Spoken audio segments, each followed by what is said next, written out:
का अमृत कथा कहानियाँ चैनल में स्वागत है।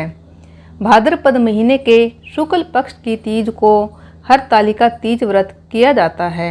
इसमें भगवान शिव और माँ पार्वती की पूजा अर्चना की जाती है।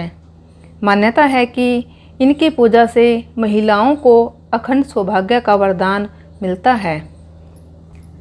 कहा जाता है कि जो कोई सुहागन स्त्रियां और कुमारी कन्याएं इस व्रत को करती हैं, भगवान भोलेनाथ और माता पार्वती उन्हें मनोवांछित फल देते हैं। इसलिए सौभाग्य की इच्छा करने वाली प्रत्येक महिला को हरियाली तीज व्रत पूरी निष्ठा और आस्था से करना चाहिए। हरतालिका तीज व्रत कथा। पुरानी कथा के अनुसार माता पार्वती ने पर्वतराज हिमालय के घर जन्म लिया। माता पार्वती बचपन से ही शिवजी की पूजा अर्चना किया करती थी। माता पार्वती ने भगवान शिव को पति रूप में पाने के लिए गंगा के तट पर कठोर तपस्या की। इतने वर्षों तक उन्होंने अन्न न खाकर पेड़ों के सूखे पत्ते चबाकर व्यतीत किए। माघ के विकराल शीतलता में निरंतर जल में प्रवेश करके तप किया। वैशाख की जला देने वाली गर्मी में पंचअग्नि से शरीर को तपाया। श्रावण की मूसलाधार वर्षा में खुले आसमान के नीचे बिना अन्न जल ग्रहण किए समय व्यतीत किया। उनके पिता इस कष्ट साध्य तपस्या को देखकर बहुत दुखी होते थे। एक दिन देव ऋषि नारद जी भगवान विष्णु की तरफ से पार्वती जी के विवाह का प्रस्ताव लेकर पर्वतराज हिमालय के महल में पहुँचे।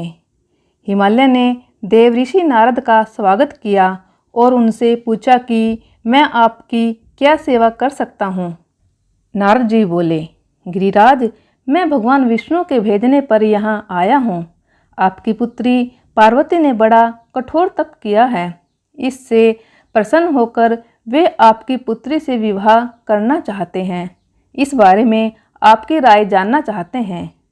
गिरिराज हिमालय बोले, देव ऋषि नारद, आपने यह प्रस्ताव सुनाकर मेरी सभी चिंताएं दूर कर दी। यदि स्वयं विष्णु मेरी कन्या से विवाह करना चाहते हैं तो भला मुझे क्या आपत्ति हो सकती है। वे तो साक्षात ब्रह्मा हैं। हे महर्षि, ये तो हर पिता की इच्छा होती है कि उसकी सुपुत्री सब सुखों को प्राप्त करे।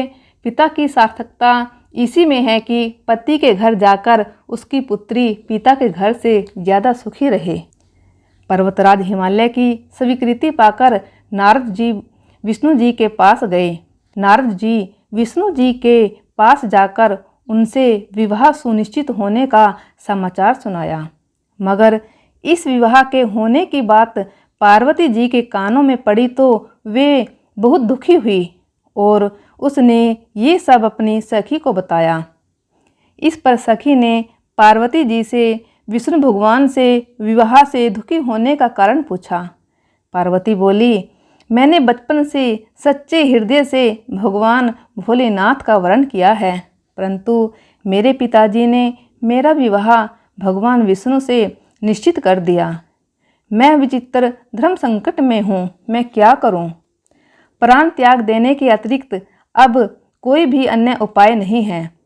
सखी बोली, नहीं पार्वती, ऐसी अशुभ बातें नहीं करते। संकट के समय हमें धैर्य से काम लेना चाहिए। नारी के जीवन की सार्थकता इसी में है कि पति रूप में हृदय से जिसे एक बार स्वीकार कर लिया, जीवन भर उसी से निर्वाह करे। सच्ची आस्था और एक निष्ठा के समक्ष तो ईश्वर को भी समर्पण करना पड़ता है। मैं तुम्हें घने जंगल में ले चलती हूँ, जो साधना स्थली भी हो और तुम्हारे पिता तुम्हें खोज भी ना पाए। वहीं तुम साधना में लीन हो जाना। मुझे विश्वास है कि भगवान तुम्हारी अवश्य सहायता करेंगे। अपनी सखी की बात सुनकर देवी पार्वती ने ऐसा ही किया।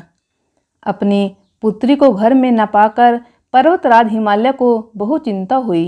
वे सोचने लगे कि मेरी पुत्री पता नहीं कहाँ चली गई।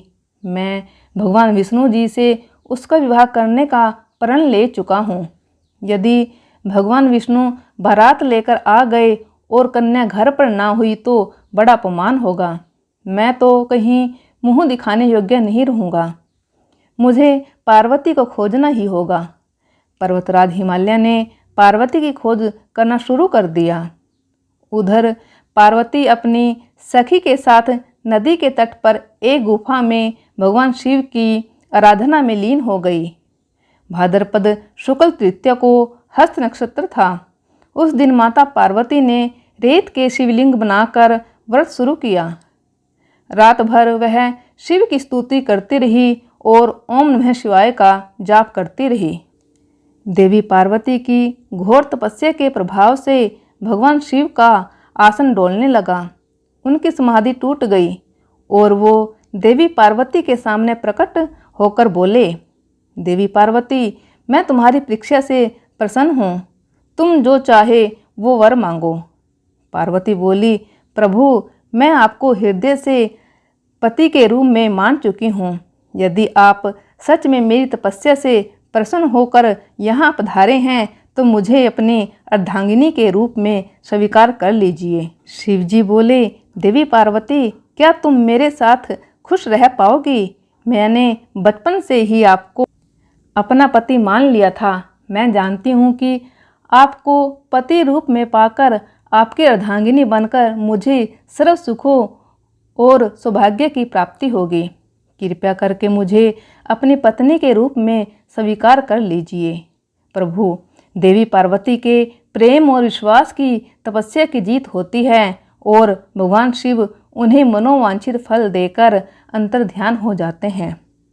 उसी समय अपने दरबारियों सहित गिरिराज हिमालय देवी पार्वती को खोजते खोजते वहां आ पहुंचते हैं और पार्वती से उसकी कठोर तपस्या का कारण पूछते हैं और उसे वापस महल चलने के लिए बोलते हैं और कहते हैं, पुत्री, मुझसे तुम्हारी यह दशा देखी नहीं जाती।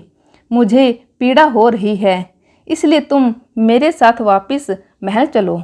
पार्वती बोली, पिताजी, मैंने अपने जीवन का अधिकतर समय कठोर तपस्या में बिताया है। मेरी तपस्या का उद्देश्य यही था कि मैं महादेव को पति के रूप में पाना चाहती थी। आज मेरी तपस्या पूरी हुई। आप विष्णु जी से मेरा विवाह करने का निर्णय ले चुके थे। मैं अपने आराध्या की खोज में घर छोड़कर चली आई। अब मैं आपके साथ इसी शर्त पर महल जाऊंगी कि आप मेरा विवाह विष्णु जी से न करके महादेव जी से करेंगे। देवी पार्वती के दृढ़ निश्चय को देखकर पर्वतराज हिमालय मान गए और देवी पार्वती को घर ले गए। कुछ समय पश्चात विधि विधान से भगवान भोलेनाथ और देवी पार्वती का विवाह संपूर्ण हुआ। भाद्रपद की शुक्ल तृतीया को देवी पार्वती ने महादेव की आराधना करके जो व्रत किया था उसी के फलस्वरूप उनका विवाह हो सका। उस दिन से हरियाली तीज का व्रत प्रारंभ हो गया। कहा जाता है कि जो कोई सुहागन स्त्रियां और कुमारी कन्याएं इस व्रत को करती हैं, भगवान भोलेनाथ और माता पार्वती उन्हें मनोवांछित फल देते हैं। इसलिए सौभाग्य की इच्छा करने वाली प्रत्येक युवती को हरियाली तीज व्रत पूरी निष्ठा और आस्था से करना चाहिए। ओम नमः